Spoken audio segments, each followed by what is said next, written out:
Hello and welcome to the Quadcast right here on 80.7 KIGC. And we're going to go into our review of Terminator Genisys.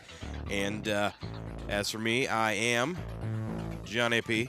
And we're going to just introduce all of our Quadcasters right here. And, well, 3 casters, whatever. I don't care. But to my right is Shannon Ferrier. And in the studio controlling every single thing, NickGuyHarris. And I am John AP. And the Quadcast, we're just a bunch of nerds that absolutely love movies and talking about them and a bunch of nerdy stuff. So, Nick, I know that this has been kind of one of your favorite, one of the most anticipated movies of the year, I believe.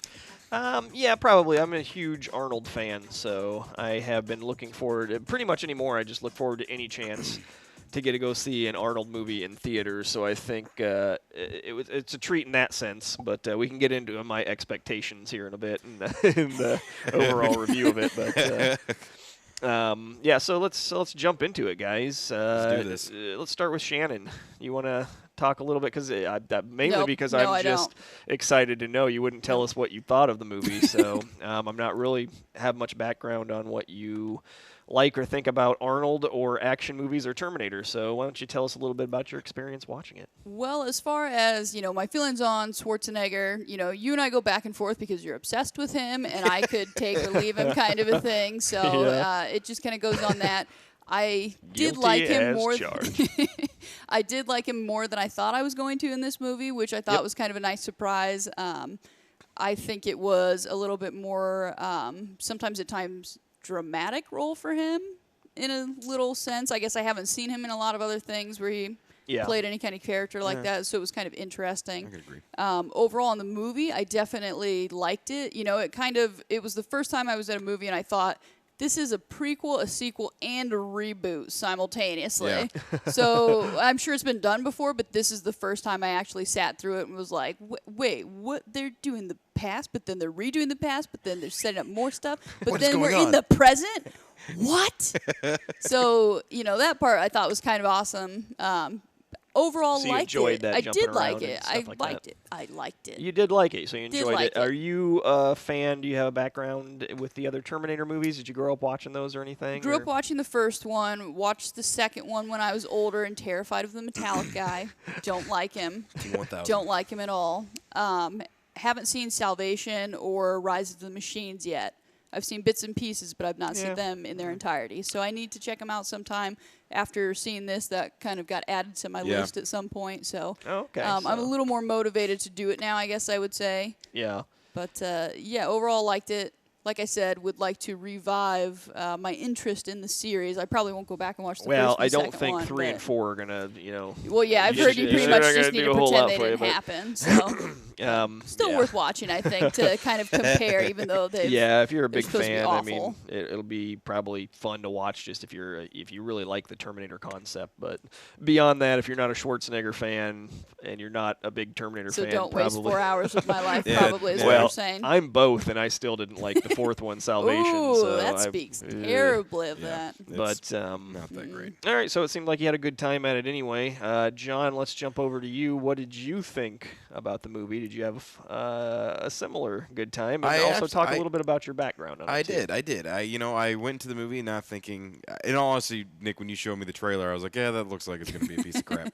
And I came out just like, Arnie's still got it. Like, I want to see more of Arnold and some more stuff. So I was pretty excited. And after that, I did go like, okay, now I want to watch, because I watched Terminator 2, Judgment Day, before I went and watched this movie because it was on Netflix. Had you seen it before? Yeah, I've seen it before. I've seen these movies. You just kind of refreshed. Yeah, just kind of refreshed because my dad let me watch these movies when I was younger, so it's just like, Why? I don't know, because I did the probably same the best thing. childhood ever. So not necessarily a good awesome. move, but so I watched that and I always loved that one, and then in the after watching this one, I watched the first one again because I've seen that before, and the first one was just pretty. I don't know.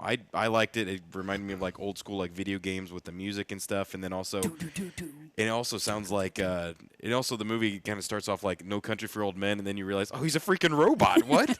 Like that's what No Country for Old Men would have been 10 times better. Just make him a robot. Somebody was a robot. Yeah. If somebody was a robot, it would have been even better. And then I went back and watched Terminator Salvation, that movie is a piece of garbage. Like, it first started off, I was like, oh, this is kind of cool. I like the concept, and then it just sucked after that. But this movie, back to this movie, because that went too much. But, yeah, I enjoyed it. I enjoyed the actors.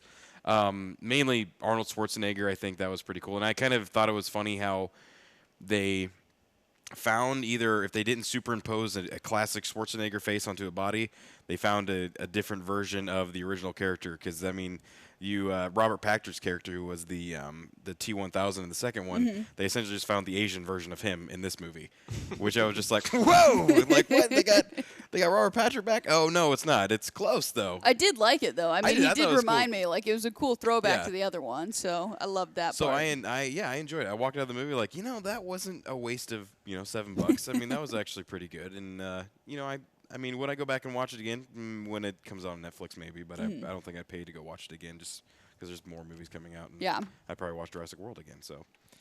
Okay. But, Nick, yes, what about yourself? I'm sorry to bug you. I've already seen it twice, and if I'd had more time. I was going to say, I texted you to see if we were going to it, and he's like, I've already seen it twice, but I would go again. It's like, all right, suck, dude. I'm a little biased. I'm glad you guys liked it. This, for me, was just kind of a throwback to a time when Schwarzenegger made more fun movies, I guess. The original Terminators, I think, I don't know, I guess, I think if you go in expecting T2 out of this movie, you're going to probably be disappointed. Yeah. Maybe that's what some of the critical reaction to it is that, this, we talked on the last show about Jurassic Park being kind of a one-note franchise, and I feel like maybe this one is too, and we can get a little bit into that later in the review. But for me, I was not that excited to go see this. From the beginning, being a huge Arnold fan, I didn't think Terminator was a good pick for him. He usually goes back to Terminator every time his career is dipped in the past, and he kind of does another Terminator movie. Other than Terminator 2, he did kind of at the height of his career. Well, but I mean, he had Cameron directing that too, so. Well, that's the one thing missing from this film. But from the previews, the story looked a little convoluted, and really the CGI, and I don't know, it looked like a lot of green screen stuff. Where the old, I'm used to the Terminator movies; they do a lot of in-camera, real life stunts. So from the previews and from all I'd seen, I was not really that excited about it. Plus, they kept playing up like the whole smile thing that I was like, all right, guys, it's not that funny, but.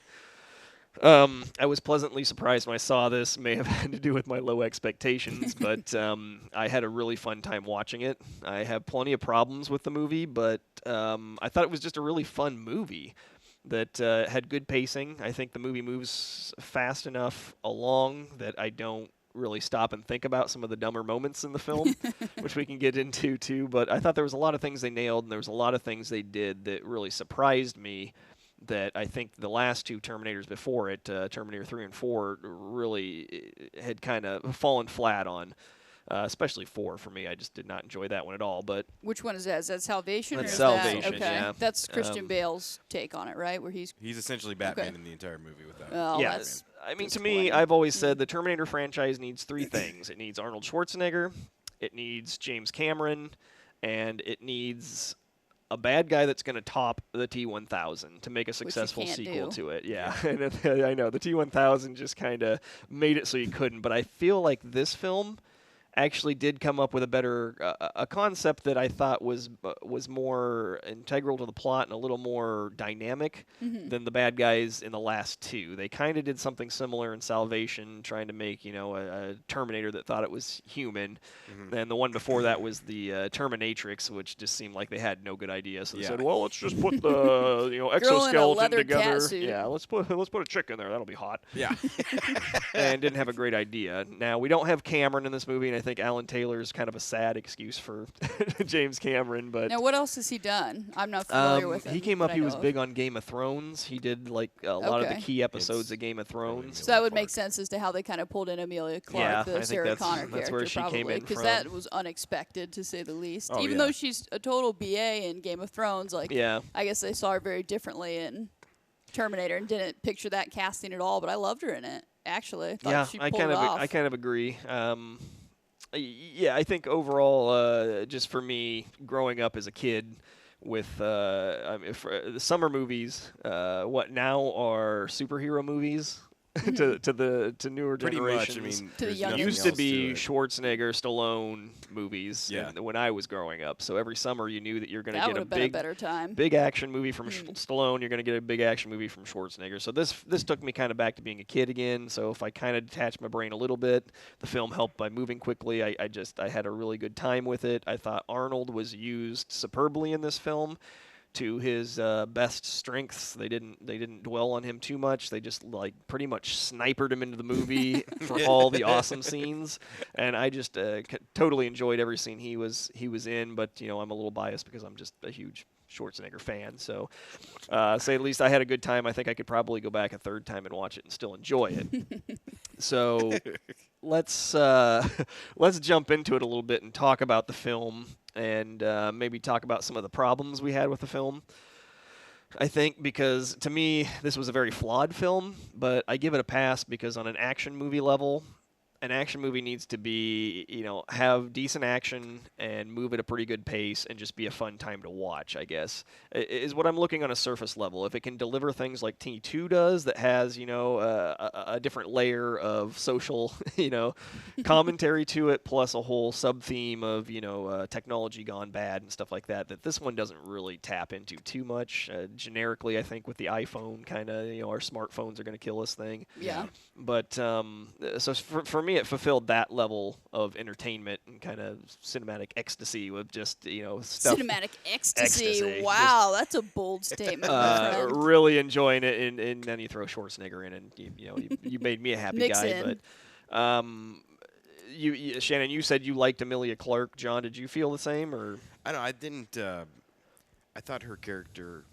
Maybe it's just how they wrote her character or whatnot. But every time I was looking at her, I'm just like, maybe she's just insered in my brain that she's Daenerys. Daenerys. Because there's a lot of scenes where she's like looking, and I'm just like, that looks like it's like just straight out of like Game of Thrones right now. And then also, I don't know, they played her character as almost like a damsel in distress when Sarah Connor is really kind of this BA chick that can take care of her own, where in like. See, I kind of think in in the this first one they one- did the opposite. In the Yeah. first one, she was a damsel in distress. Damsel in distress, but then after that though, she's just she's a BA. She's taking on Terminators herself. Like looking at like a T2 where she just pulls out a shotgun and starts going after Schwarzenegger. So I I'm think just that's like, kind of maybe the problem with expectations on what she was going to do with the role. Yeah. Was that Linda Hamilton gave a performance in T2 that I think is so iconic that you forget about her character from the first movie. oh yeah, For me, I kind of enjoyed, I don't like Emilia Clarke on Game of Thrones. I think that character is dynamically written. I think it's a very original character and kind of a story that we've never seen portrayed before, unless you guys, I was trying to think about it the other day, has a character arc similar to Emilia Clarke's in Game of Thrones been portrayed somewhere else? You know what I mean? So I was trying to break down why is it that I enjoy her in that show, but I don't think she's a good actress in that show, but I really enjoyed her in this movie. And to me, I don't think she's a very good actress, and I don't buy most of her emotional reactions to stuff on that show. yeah. But it's such a cool character, and it's really the heroic storyline of that whole saga on TV. So I think that comes through and kind of overpowers the fact that I don't think she's a great actress. I don't know. You guys can disagree with me on that one, but I was kind of excited for this film because I thought she did a really good job of melding the kind of Sarah Connor from Terminator 1, Yeah. who was a waitress, and kind of bubbly. And it's funny, if you go back and watch it, this has happened to me, I forgot how kind of bubbly and happy she is in the beginning part of that movie. And You her know, life it's goes not for a really- downturn. And through most of the movie, too, she's just kind of a damsel in distress, a kidnap victim, Yeah. Until the end of the movie, she does get the final kill on the Terminator. So, it's kind of maybe foreshadowing that she was going to become this complete BA, warrior in the second Yeah. one. So I think maybe, to me, from a lot of the criticisms I've heard, I think people went in expecting that Linda Hamilton performance and didn't get it. But to me, I kind of liked it because she was still playing. She was young, and she's still young in the movie, and she's had to deal with a lot of stuff because the plot gets really mixed up, as Shannon was saying earlier, where the Terminator now goes back in the 70s and trains her from birth or whatever. So now you have to think of what she's carrying into the film. Well, She's that- been raised alone by a robot, so I think she's got this kind of naivete to her. But at the same time, I bought her in some of the action sequences, though, too. I thought she did kind of bring forward the action heroine. But that should put more force behind the fact that she shouldn't play a damsel in distress. You know what I mean?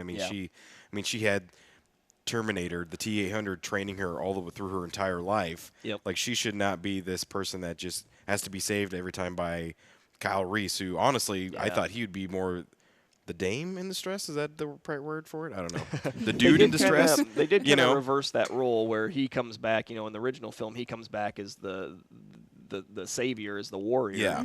And in this one, he comes back and now he's the fish out of water, and she's already on her feet and going. So I thought that was kind of interesting too. Unfortunately, I think Jai Courtney, I'm not sure how you pronounce his name. I think it's Jay. Was kind of the weak link of the film, but we can get into that in a bit. I'd like to talk a little more about Emilia Clarke's character, I guess, and get some more opinion from you, John, because I know you'd expressed that you weren't super happy with it. But do you think do you buy her performance in Game of Thrones? Then do you think it was a big change from that, like miscast kind of thing? Well, it's kind of one of those things where I feel like they cast her because she looked the part for it, and then. Yep. I thought in the first season, I thought she was doing pretty good. Actually, I kind of liked her role because she's thrown into this arranged marriage with a warlord, pretty much, just a barbarian warlord, and so she has to really kind of evolve herself into that kind of culture, and then now she's kind of becoming more of this almost kind of a savior aspect, but with a slight of genocide on the side of it too, which is kind of interesting to me. I think she's a true ruler in the show. She's kind of a true ruler, yeah. She becomes this, she herself is kind of the warrior. But I don't. Right, but do you I don't buy that it. performance? I don't. Guess. That's what I never really have, but I kind of like her, and she's got some screen presence. Yeah.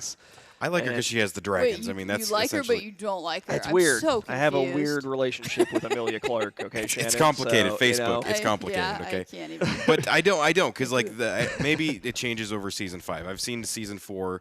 I haven't seen season 5 yet, and all the way through it, her storyline is becoming more and more boring to me. It's just more like. She has the dragons. Show more of her dragons. That's all I want to see. They can't afford to do that. And apparently they let's not get off on a whole Thrones cast here, but sorry, but anyway, TBD Thrones. To get back to Shannon's point, I'd like to say that I enjoy Schwarzenegger very, very much, even though he's not the greatest actor in the world either. So we talked about. I was wondering about that. I wasn't going to say anything. I can argue his ability as an actor, but he's not I enjoy him as a character and as a movie star. Like in the sense of Tom Cruise, I don't think anybody would say that he's the greatest actor of our time or anything, but he's pretty dang good at playing that one character he's played for 20 years, and I enjoy it. Liam Neeson, though, and so is Liam Neeson, and I enjoy Liam Neeson on a love-hate relationship too. But yeah, that's kind of how I am with Emilia Clarke, I guess. Where I enjoyed her in this film. I thought there was touches where she really looked and felt a lot like Sarah Connor. But to John's point, though, too, I wish she would have just put the whole thing to bed and not given anybody, and this could be down to directors and writers and stuff too. Just put it to bed. You know what I mean? Don't give anybody a reason to say, well, she's no Linda Hamilton. They should have had by the end of the movie, she should have been completely BA and when the action hit in, she should have been completely sure. And I guess that was another problem I had in the film. They play this kind of teen romance thing kind of comes in between her and Kyle Reese. And they gotta she fall plays in love, off man. as this shy. I didn't really like the scene where they're undressing to go through the time machine, and she's all I know they have to put the code over her because it's a PG-13 movie. But to me, it feels like Sarah Connor wouldn't give a crap about that. She would have been the one that just walks right out, but Kyle Reese does it. So I felt like there was I don't know. There was a lot of different moments like that too in the film where she kind of just falls back and lets herself be protected by Kyle Reese. And that whole plot becomes a problem for me, too, because I don't feel like Kyle Reese ever steps up and is really there's no reason for her to be protected by him. Well, it's not that he's a jerk. It's just that she's just not a strong enough character. No, she's just as strong and as trained as him, if not more so at this point. Well, and she's got, she's adapted to the current time that she's in, the 80s period, so she's got that advantage where he is not. And like you said, he's the fish out of water in this. But I don't know. I guess I liked the vulnerability that she brought to it because I did think it was an interesting take because it's almost like Sarah Connor is in transition between, being the damsel Okay, in yeah. distress and the BA. Yeah. And so it's Yeah. more like, and she doesn't really act vulnerable unless it's about John Connor, if you notice. Like, that's kind of when she does get vulnerable. Yeah. And to me, I guess, I don't know, I thought that seemed a little bit more genuine.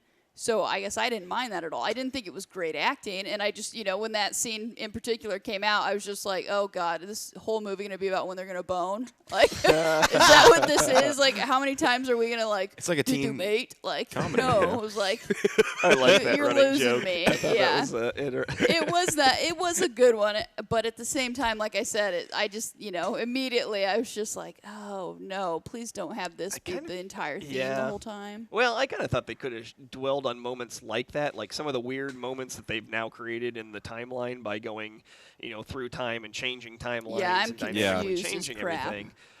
Well, sequel, reboot, prequel. I mean, come on. What's confusing? What's more about that? confusing about that, right? Jeez. I thought his joke, like, yeah, are you guys going to mate, was kind of making fun of the fact that they're messing with the storyline. Now it's this weird situation, but I never thought they played that, and I think the weight of that kind of falls on Jay Courtney's shoulders in the film as Kyle Reese, and I think. To me, So he has to be the one to woo her? Is that what you're saying? no, I think he's the one that let the whole film down on his performance. So with his performance, he feels like he wandered into this movie from a teen comedy. Like, he does not bring the weight of coming from an apocalyptic wasn't he in future. Divergent He was in or Divergent, something? yeah. So he comes I in kind of a feel teen comedy, teen drama. I feel like he walked right in from 10 Things I Hate About You into this film and was like, I'm Kyle Reese now, guys. And because he's always on this, like, drama of I'm in love with you, but I'm not, but I never really believed any of it.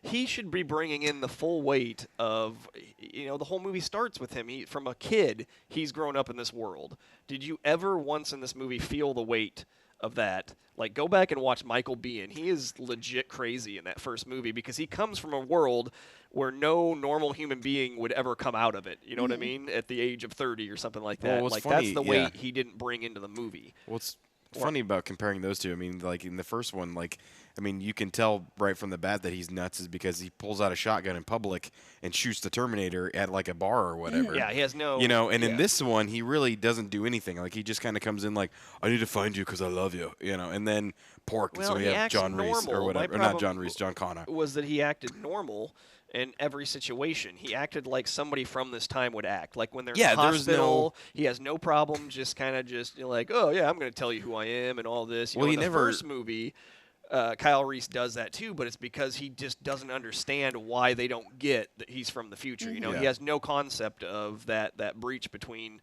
realities. So he brings with him that whole weight of he's from a very disturbing time. He's a very disturbed character, but he's also, this flawed hero for the piece. And I don't feel like Jay Courtney brought that at all. He just was like, hey, baby, I've always loved you. I got a picture once, and I love you now. Even when he was introduced to even when he was introduced to Schwarzenegger's character, did you even see if he freaked out at all? Because I don't remember him He did. He was on edge. He was like, oh, I think he went to pull his gun or something, Yeah. and she said, no, he's with me. And that's when Schwarzenegger, didn't he knock him out or something, right? Just hit him over the head. There's kind of that was probably my least favorite scene of the whole movie is where he kind of freaks out and won't listen to reason and runs around and he knocks him out. And then you got that terrible scene where Amelia Clark is huddling over him talking to herself so you're the one I'm supposed to fall in love with. Oh, God. And I was like, oh, is this the movie it's going to be? Yes. Luckily, I think it strays from that and doesn't come too bad back into that kind of But there's a heavy again, 5 or 10 minutes of that where you're just like, I'm going to vomit. where it's just come on, guys. We don't have the writers and you don't have the actors to interesting, pull though, this because off. it did occur to me, it's in this one, since she's aware that she's supposed to fall in love with him, that makes it kind of super awkward. Talk about an awkward turtle just, floating away. It's concept. so nice, when are we supposed to do this? Is basically what she's thinking the whole time. So it's I just feel like the writers and the director weren't strong enough, and probably the actors as well, to kind of pull off the dynamic that needs to happen there to really build an under theme of that weird situation. That takes character moments, intimate character moments, and basically all they do is they just talk it out on screen. They just say it out in dialogue rather than create it in weird, awkward moments between them. You know what I mean? Does that make sense? Yeah. To where I feel like... To me, it didn't develop organically like it should have. It seemed like they were trying to force that storyline. Yes, and that's where Jay Courtney should have come in and been able to, as an actor, say, where does my character come from? What should my character be feeling here? And it's also, I think, on the director, who should have stopped after one take of him acting like, the teen hero from some other movie and said, dude, look, you were from a post-apocalyptic future where robotic skeletons have murdered everybody. Stop trying to mac on Sarah Connor and act like you're, probably kind of a disturbed individual, which I feel like the first film did. So Yeah. I don't know if you guys felt that or not. Oh, yeah. No, I would agree. I think if anybody let the movie down acting-wise, it was Jay Courtney's character. Yeah. Which it also freaked me out because he looks like eerily, and even his mannerisms were very similar to a friend of mine. So the whole time I was just like, oh, I don't like it. I don't like it. I just have a bad taste Yeah, a little bit. Yeah. I was for like, the I guy don't like anyway. it. After Die Hard, the last Die Hard movie, he played Oh, John he was the McClane's son, right? and Yeah. it was just, I don't blame that one on him. That was a terrible movie, but. Yeah, so maybe let's transition into some things, unless there's any other big problems you had with the film. I mean, I could go into the ending, but I think everybody's probably going to agree a little bit that it gets starts to get a little convoluted. Maybe we can touch quickly on, Shannon, you said you were a little confused by the storyline and what was going on in the film. Yeah, it's just how they were jumping around, and they're changing it as it goes, which, I mean, any movie like that where they, mess with the time continuum and, ripple effects and, what was the one with Matthew McConaughey that just came out? Interstellar. Yeah, like that one still, I'm just like, what? So, I don't know. I just can't track it all. I feel like I need a timeline, like, written out for me. But it's, they start saying... Yeah, I was interested in that because, to me it makes all perfect sense because I'm very familiar with the other movies, so I didn't know if that was John or you the same way with that too. Did it make sense to you, or were you confused on parts two? I wasn't so much confused. I wasn't so much confused. I was just more like, how many times are we getting thrown back into the past from the future with these same people? For me, it was more that I'm confused about what's going to happen in the future than it is what's currently happening. I think it did answer the question.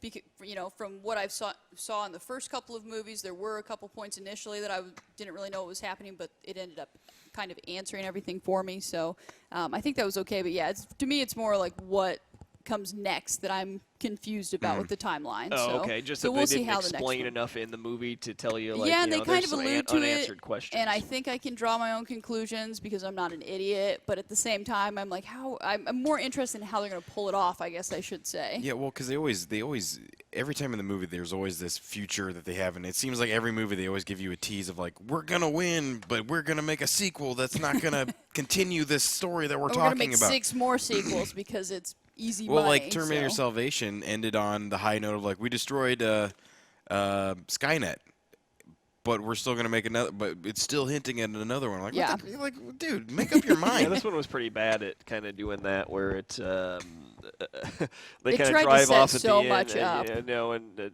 not to spoil completely the end, but they just mentioned. How about it we spoil it? in a voiceover? They're just like, and there's still a lot of unanswered questions. And it's like, well, yeah, I guess. Yeah. But yeah, let's jump into spoilers, and we'll talk a little bit yeah. about. Kind of what good we stuff. liked about the film. The Since meat we and kind of went on taters. for way too long about what we Meat didn't like, and I think. taters. But let's do it. Spoilers out! Spoilers out! Spoilers out! And those awesome sound effects and music mean I that feel we are like now I in should the have spoiler contributed. I You didn't need have to anything contribute to no, these I things. just had to take it all in. I couldn't even say anything. The next spoiler zone, you will. I'll have to find a certain Oh, yeah. pitch highly to feel hit that you're going match, to get yeah. the absolute best, like either bass solo, It'll be a baritone. drum solo. I don't think you do baritone. All right, well, let's talk about the parts Anyway. you really like Yeah. about this movie. John, what's something you liked? The very end where Terminator T800 becomes a T1000, because I'm just like, just kicked it up a notch. Okay, He's like back. now I'm excited for the sequel. Like at can't? first I was kind of like, okay, if this movie ends, well, they don't get a sequel, I really don't care, you know. And now that he's like a T1000, I'm like, oh my god, like do it right now. I will fund this with $5 that I have in my pocket, but still, you know, $5 whole dollars. 5 whole $1 He said doll bills. hairs. Doll hairs. Doll hairs. Yeah, I'm a And, little bit split on that one because I like Schwarzenegger as the I classic don't know, man. Terminator. I I just- like the hardware. Like, they pretty much eliminated the T800 from the timeline, which I've kind of got a problem with because I think that's the dynamically cool villain of the piece. I think they've, for so long, tried to get rid of the T800 and make something that's cooler and bigger and better that I feel like now they've just eliminated the coolest part, which They is did, the the T8 T800. the T1000, It's as simple the as that. exoskeleton, you know, and like the T1000 was cool when it came out because of the special effects, and it was just something new, and we'd never seen it before. But To me, you can't top that one, though, and that's part of it. It's like if you can't top that one, don't try and improve do you it. need to? Because really, is it that cool? Like, is it? To me, it wasn't that it was cool. It's it just was that it's it was so terrifying, and you couldn't kill it. It is, but it's almost so That's why it's so terrifying cool. that you can't do anything with it after that one scenario with it. It's like, why are they even making T800s? They should just make everything liquid metal, send back an army of them. And yeah, I've always had a problem with how does it have flesh over metal? Like, it shouldn't feel. What Well, does it 'cause feel it's- like? It's a It robot. makes me crazy. It's like nobody's It's a ever asked this movie, question. Nick. You have to wrap the robot in flesh to send him through time. Well, how do you send an all metal robot back through that's a liquid metal robot? Oh, plot gap. Not to what mention, just happened? Why don't they just take the skin they put on the Terminators and wrap one of those fancy laser guns in it and send them back through time with a flesh laser? I thought you were going to say I think something that's else, and not fleshlight, flesh laser. I think the flesh lasers are a little bit different than what you're thinking right now. Nick. Sorry, not to get off on plot holes, because one of the things I really liked, I think, the most With your dynamic. flesh laser, right? One of the most dynamic things this series has done since T2 was the trap that they laid for the T1000. I didn't see that coming. They surprised me with it. I was like, what are these barrels? Why is there acid? Okay, they're going to pour acid on somebody. And I Oh, thought yes. In that T2, whole- in Judgment Day? No, in this one. In this one, yeah, where Acid at the barrels. beginning Oh, of the yeah, movie, where she Sewer. does the... Yeah. she okay. shoots yep. the ceiling with a machine gun, which I thought just the way they filmed it, the scenery and the action set piece of that whole part of it was cool, and even the part where Schwarzenegger comes in at the end and like holds it in there to kill it or whatever. I just thought the concept they want, you know, for things that didn't make sense and loopholes, they seem to get a lot of these scenes, and to me that saves it. I know for a lot of the reviewers it probably did not, but for me scenes like that, I thought was pretty inventive because I mean here's. Here, and this is another thing I like about the movie, is it goes through, you know, it pretty much tops T2 in the first, 20 minutes. It's like, here's what we fought as the end-all be-all bad guy in the second movie. Yeah. We're gonna dispatch of him. When I thought in a clever way in the first half an hour of this film, and now we're going to move on. Unfortunately, they don't do anything more more dynamic or more exciting than Terminator 2 does. But Yeah. I like the idea that they were moving through and like, well, we're going to rehash 1 and we're going to rehash 2, but we're going to do it in the first half an hour, and now we're going to make our own movie or whatever. But I really like that scene. I like the idea of it. I like the surprise of it because I didn't know what she was doing until it started to unfold. I'm like, oh, she's going to lure him in here. And it's got that funny joke where she shoots him in the foot, and then How'd you Kyle know it Reese was gets me? to get mad about it. I mean, I guess it's kind of a cliche joke, but It's still I funny. like the It's cheap situation. Yeah. laughs. So that was one of my favorite scenes early on in the I always movie. like cheap laughs. Shannon, what was something you liked? I guess to me it was more conceptually that I liked. I thought it was interesting how, I guess I don't remember in the previous ones, did they say that John Connor raised him or raised Kyle Reese basically, or that he saves him at one point and then fights besides him? Because that's, to me... It's weird because like every movie has their own. Because in the fourth one, he finds Kyle Reese because he's like some bum or whatever, and then in the other ones, it seems like the first one, it seems like he was so like riled by him. He's like, I need to go find this man, and then John Connor just kind of brings him to his side because he knows he's his father. So it's kind of weird because now it's there's like different timelines. I mean, I guess I'm I not like sure this that- one I is mean, what is I'm that- is that getting kind of at. what's- That's what I really liked about it was that in this one, he goes back, he finds Kyle Reese when he's like 9 years old or something, and then he raises him, His own knowing that, he raises his own father. It's like, it's totally an Oedipus, like, just mind trap kind of thing. I'm like, hey, what's happening here? Like, he But you raises liked- his own... that's what you liked Well, was I kind thought of it was that an complication of interesting it. Yeah, well, it is. explanation to the backstory of it and how, I knew that they fought alongside each other, but I thought it was interesting for John Connor to have basically raised Kyle Reese, befriended him, knows he's his dad, sends him back. I think it's a cool concept. I think it just, like a lot of concepts in this, once you start to get too deep into the time travel stuff, and like the movie starts to unravel. You know what I mean? That's what I said early on. I liked the pace of it, that it didn't give you enough time to stop and think about these huge conundrums of like what's going on and who's teaching who what and why is this happening this way and how is time working like this but not like that. There's a lot of loopholes, I think, and this is something I think is inherent of all time travel movies. I don't think anybody's done one where you can not stop and say, well, why didn't he just do do this. Why don't they send an army of Terminators back all at the same time, since they already showed that you can send 2 people through a time warp at the same time as well? Doesn't make much sense. Kind of a That's too much flesh for that laser. I'm still stuck on the putting skin on the metal T800. That one got me. I'm still stuck on that one. Wait, what? When Nick said, how did they send back the T1000? Yeah, the T1000, yeah, with skin on it. It's always when they bugged said, me. You can't even wear clothes. Like, I didn't even think of that until you just said it, and now that's all I can think about. Maybe it's an artificial. Maybe it's just a. I feel like that. malleable flesh I don't know. layer. I don't care, but it's a distracting. writer would easily say that when the liquid metal turns into human, it replicates flesh exactly. There you go. Boom! In one quick line, you write away a huge plot hole. See, but even That's probably what it is, Schwarzenegger's so why would we T800, argue? he's got flesh over metal. So over everything, yeah. I'm stuck on it. Well, that's what I wondered. Does the cloth on I the don't T1000 like that, feel I'll like tell you metal, that or is it much. real cloth? So, Ooh, that's- yeah. but jumping onto Anyway. another thing I really liked about this movie, and where I really thought it succeeded, and where I'm really sad that it got such a bad reception, and a lot of the reviews I've read and listened to I don't think touch much on the fact that I thought John Connor was a pretty dynamic villain. I think they really crapped They made the him bed. unlikable. They crapped the bed by Yeah. spoiling that Yeah. in the preview, but I thought he added something to the film that it hasn't had for a long time. Something, you're talking about how the T1000 was scary in the second movie. I mean, it's no longer scary in this movie. No. I didn't think it was at all. At first it is, because But- it's like, oh, crap, throwback, here we go.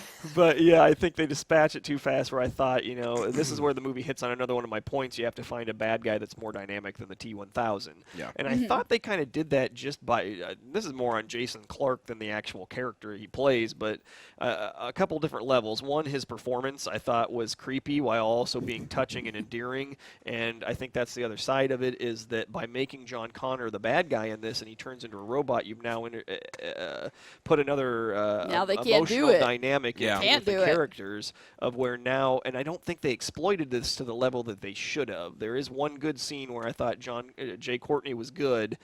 Was one scene.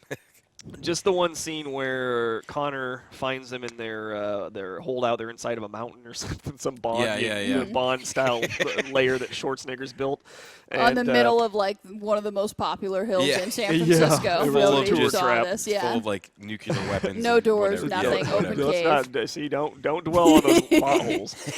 But he walks in, and there's a scene where Jay Courtney's just like, don't do this, John, don't do this. And it's the only part where I felt like that's the emotional struggle that they should have been tapping into with this villain. And that's where I felt like they finally, I was surprised by it, because I'd seen what John Connor was going to be able to do as a Terminator, and I'm like, that's not really much more than what the liquid Terminator already does. Yeah. So it's not dynamic Instead in of that liquid, sense, he's but dust. I thought the emotional stress and kind of vice that he could place on the other characters makes Jason him Clarke's character. Yes, John Connor makes him a more dynamic villain. Plus the fact that they got this guy is a fantastic actor. Oh yeah. I've seen him in many other things, and he's great. Actually, he's somebody that I think you can sell a whole movie on. So this is the first time the franchise has had an actor of his caliber in it, I think. I'm trying to think back. Obviously Schwarzenegger was good as the bad guy because he was just big and imposing and just this unstoppable thing. And the T1000 was imposing because it was this new technology that seemed unescapable. And then I think the bad guys kind of get worse and worse after that, where they're just, you know what I mean? This is the first time they brought in a guy that could actually act and could manipulate kind of the emotions of the audience as well as the characters. I don't think they at all tap into this very well. There's one scene basically where Schwarzenegger comes out and shoots him, but I thought that's where they kind of missed the bullet, but kind of, at the same time, they utilized it. They just didn't utilize it as far as I wanted to see it go. I thought this was the first time they had a villain that hits them on a different level, and that's played by an actor, an actual, a legit actor that could have pulled off a little more. And I think he has a blast in the movie. And I think he's fun in the movie as the bad guy too. But See, I think this is one major thing we're going to differ on, Yeah. because while I You didn't do like him? think he, you just made a point saying that you thought he, did bring something, but Yes. to me, this was actually, I thought, some of his I didn't buy His worst into it. performance. I wouldn't say it was a bad performance. I wouldn't Yeah. say that I bought into it. It seemed kind of campy, I thought. Yeah. Like, especially when he's like, don't worry about it, Dad, and spoils the whole thing. I'm like, you never called him Dad before. Why all of a sudden you call him Dad now and ruin the plot line? Yeah, I think that's more on the script than it is on him. I think a lot of these guys, they're working with some very bad writing. So I think the fact that he comes off like interesting at all on screen, I guess, is. See, I guess I didn't see him as that though. That's Yeah. like I said, that's the big thing where you and I are going to differ is that you loved him in this. I was like, I'm like not him. impressed at Well, all. see, he's an actor that I didn't He wasn't really Jay care Courtney, for. so, but, you know. Right. No, I thought he brought a performance that kind of elevated the film a little bit and was kind of fun because to me, I did kind of. He has that leadership quality at the beginning. He has a rousing speech. He has a pretty interesting. I think one of the best scenes of the movie is the beginning where he's talking with Reese in the hallway. He makes a comment about what are you going to do when the war is over, and I thought his reaction to that was very, very interesting and different and unexpected. You know, where he hadn't really, I don't know, have a beer or something like that. You know, I thought was, and he. See, that part I like. That one part is, I think, where I saw. Yeah. You know, his the acting John coming Connor through. character, being something good. The speech, I just thought, I was like. Yeah, it's not. I'm not It's- trying to I'm say not it's a great into it. speech or anything like that. I just Yeah, I but thought it even was the rousing. acting in it, I wasn't roused at all. I was not with it. I was just Wow. like I said, it just all seems so campy. Yeah. I was just like, it can't take you seriously, like because he is a good actor. Because I loved him in Lawless with Tom Hardy and Yeah. Shia LaBeouf. Yeah, I Planet didn't- of the Apes, loved him in that. I He's know. been I in really other wanted stuff. to hate him, This and then one I saw didn't that like movie, him. and I thought he was really. I Dynamic think in I that as liked well. the idea. I liked, again, the twist that they gave him where he's now the bad guy. That's the point that Yep. you made that I was trying to hit on, that I do agree with. I do think that was an interesting I way think it to changes twist the it. game. I mean, it's almost like they probably getting to the point where you're like, we're not going to top the T1000.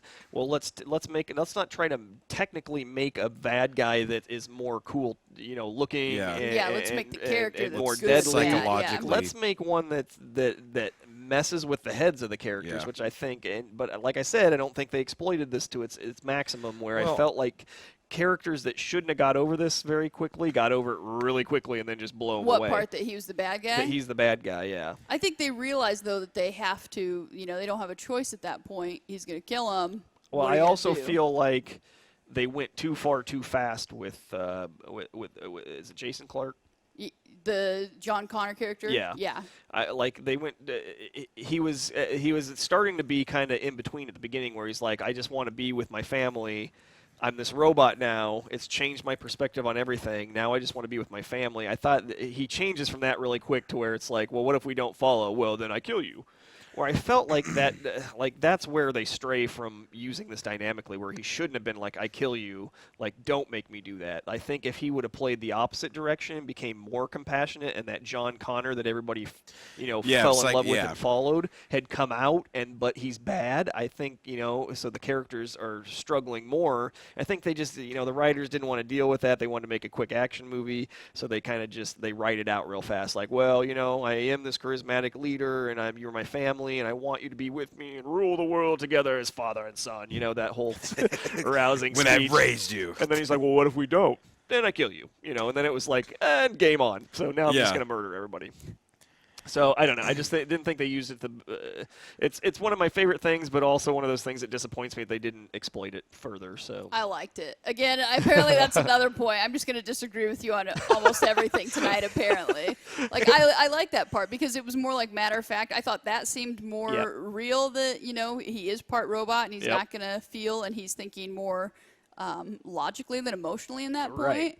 Again, I like that, and I like that they're just like, all right, no BS, like, let's do this. Like, I was okay with that. And it wasn't just that it gets into action sequence after action sequence. To me, it seemed, kind of opposite of what every other movie does in their formula. It's, I'm going to struggle with killing you. And this one, it's like, no, I'm just going to physically struggle with killing you. I'm not going to emotionally struggle with it at that point. You won't let me stab you in the face. I thought it was a nice change. I liked that part. I thought he have seemed like he problem was with having a blast and was kind of a fun character. So I think it was an easy paycheck for him. well, That's what it probably. was. I don't know that he was super probably into the movie, but I saw pictures from the red carpet. He looked like he was bored out of his mind. But I thought you were going to say he looked like $1 million. no, he looked fancy. He looked like, oh god, how'd I get into this? But He's like, my career is now going to take a dive right after this movie. Any other favorite scenes here before we kind of wrap it up a little bit? I've got at least one more point I want to make, but I guess I really did like the scene.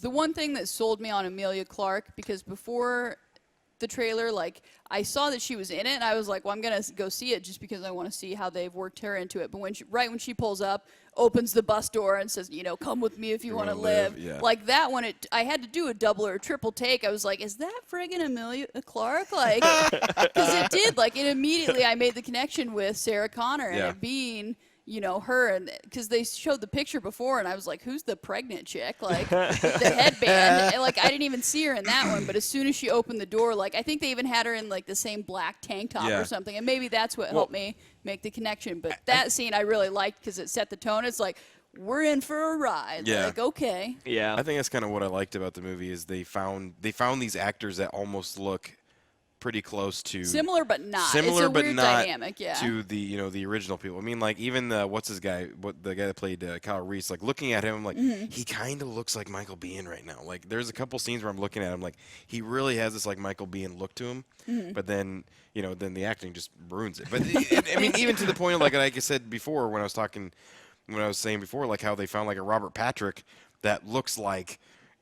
They found like the Asian version of Robert Patrick. So I was just like, what the heck? Like, right, because Robert Patrick is just old. See, and I just assumed he's not supposed to be Robert Patrick, that he's just supposed to kind of... But like, look at him, though. Like, if you put him... I understand if you put him what you're side to getting side. at. Even their Yeah. builds were similar. Oh, Like, yeah. I did get that. It was Like, tall, kinda slender, does look like, kind of close built... to the Like, they look same. like runners, and I'm so... sure that's what they were going for because they just wanted to tap into an Asian market. I mean, that's a business decision there. Is to, let's diversify the cast a little bit. But yeah, I kind of had a lot of that. I think the big miss here was that J.K. Simmons didn't play the plucky comic psychiatrist. relief.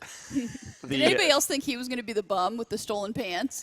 I thought that's who they were going to say. I thought he didn't was. think no, he was the cop that Oh, Kyle Reese that's saves right. in the Okay. department store. I I thought thought he he was- was going to be the bum, and I was like, this is going to be a great throwback. He's almost a dead ringer in the same way that the T-1000 is a dead ringer for the Robert Patrick character. He's a dead ringer for the psychiatrist that in the first two movies. You know what I mean? That's always interviewing Sarah Connor and won't let her out of the craze. I thought that's who he was playing for sure.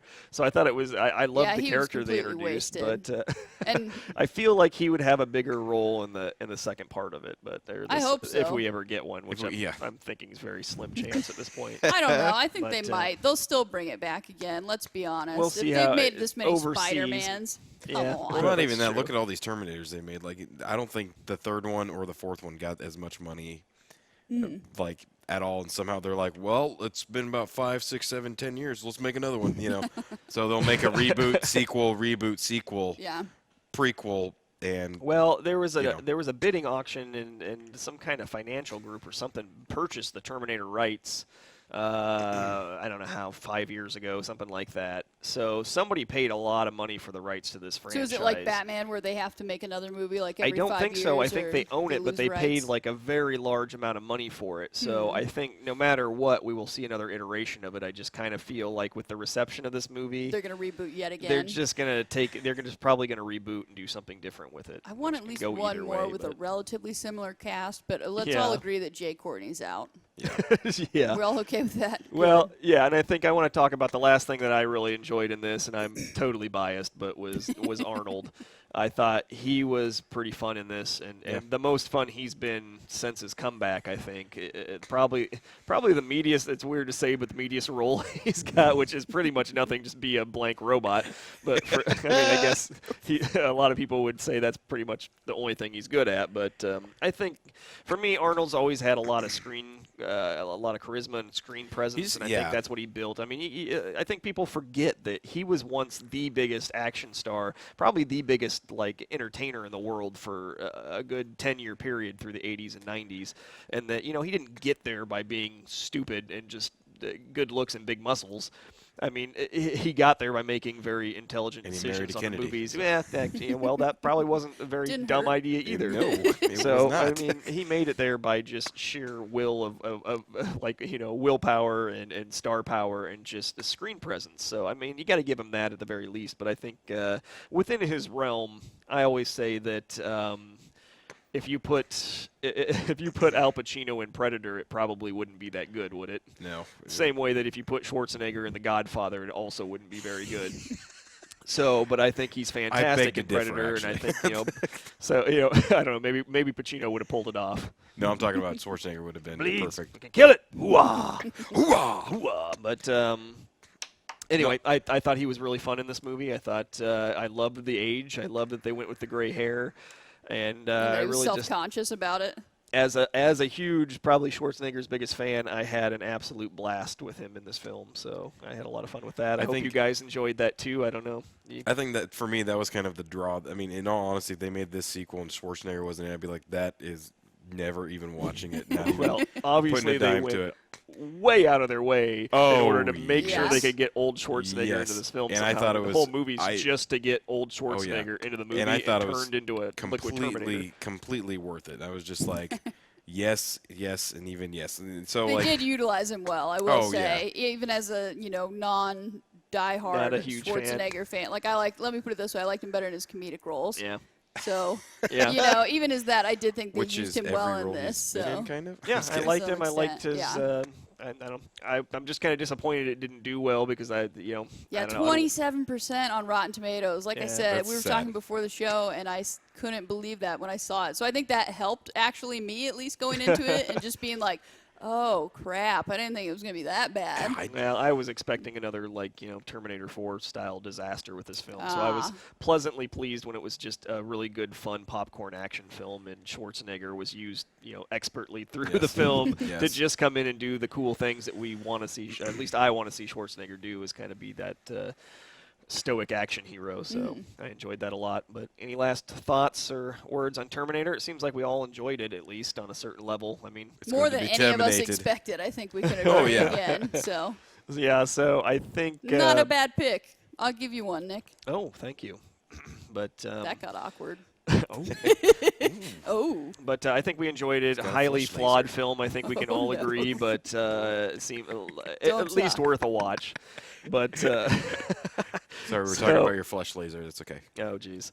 But there's that awkward turtle again. Oh no. But coming up pretty soon here, we're going to do a couple other Quantum Quadcasts where we will reassemble. Next week, we're hoping to get one up on Maggie. So another staying in the theme of Schwarzenegger. I had to pick that one up. It's pretty much Schwarzenegger's first independent film, like straight indie, made for about $5 million. I haven't even heard of it. And it's more of a character piece. It's not really an action movie at all. So interesting in that sense. We can take a look at that and see if he can kind of expand beyond just doing these older action roles and do something else. But that's yet to be seen. So we'll be doing that next week, and we'll also be watching Magic Mike 2 to kind of take a look at that and see. Triple XL. Ooh. So I'm kind of excited about that. I enjoyed the first one, so I'm one of the few males, I guess, that will admit that. But the first one had a lot of pedigree, and I think this one's lacking some of that pedigree, so we'll see where it goes. It's going to be interesting, because I've already seen it. I don't think either of you guys have. So. Nope. I probably won't see it. And it was I will say it's very different than the first one. I will give you guys that little tidbit. Man. You can draw your own excited conclusions. From that. So we'll have that up and going too with Shannon and Jen Everly will be on this one. So we'll have a female-centric quadcast hopefully for that one too to get kind of a different perspective. And will we have another person too or not?